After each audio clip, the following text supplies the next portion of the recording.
My name is Russ Lester. I'm the owner of Dixon Ridge Farms in Winters, California. And we're standing in one of my orchards. We happen to be organic walnut producers. This is a cover crop that we plant in our orchards. It's actually part of the EQIP program that we seeded this orchard with. It's a multiple reason as to why we grow this particular cover crop. But one of it is fertility. There are legumes in this cover crop mix. But also what we're talking about is infiltration of water and how a cover crop can actually enhance that infiltration into the soil. See how the roots in the top 3 or 4 inches are very, very dense and how the soil is crumbling here and falling apart, or being held together rather by the roots. And as you go down the profile, the roots are less because this is a young cover crop and this is more typical for a little bit deeper down. The water is very easily penetrating through this mass of roots and open pores that are in the soil here into a deep water percolation. See the top grasses and legumes and the roots in the top 3 or 4 inches here of this thick mat of roots, and see how porous the soil is here even though it's been raining pretty intensively here for the last couple of days.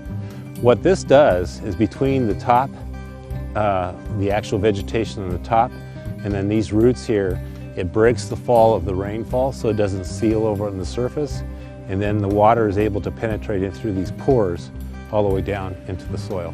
We started using a cover crop in about 1989 intensively, especially the legumes, and planting a cover crop.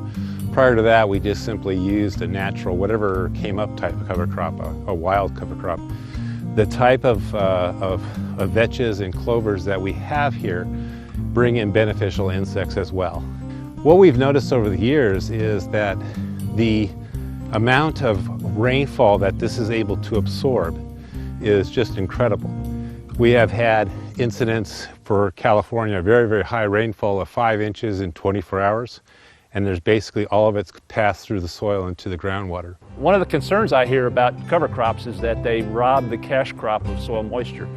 But I think it's important to remember that when we're growing cover, it's at a different time of year than the cash crop, so there's no direct water competition. And then the second thing is, and Russ's example really demonstrates this, is that we've got to get rain into the ground for it to do the plants any good, and cover helps us do that compared to bare soils. And over time, the cover also changes the structure of the surface soil, making it more porous, able to take in water much more readily. Having standing water in an orchard is one of the side effects of having no cover crop in an orchard. What happens is, quite simply, the rain comes down, hits the platelets of soil and seals them up. They kind of form a layer that's impervious. The vegetation actually will break up those plates with the roots and allows that water to go in. So why is this important? Well, one is because it's important to get the water into the ground where we can then pump it out to use it for irrigation later in the year. But the other reason about it is it actually aerates the soil.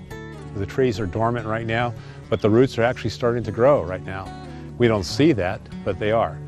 And just like us, if they are underwater, they basically are going to drown. And so that creates a tremendous amount of dead roots that tree needs at this time of year to start growing.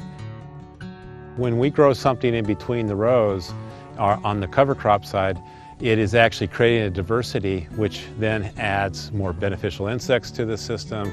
It adds greater percolation to the system.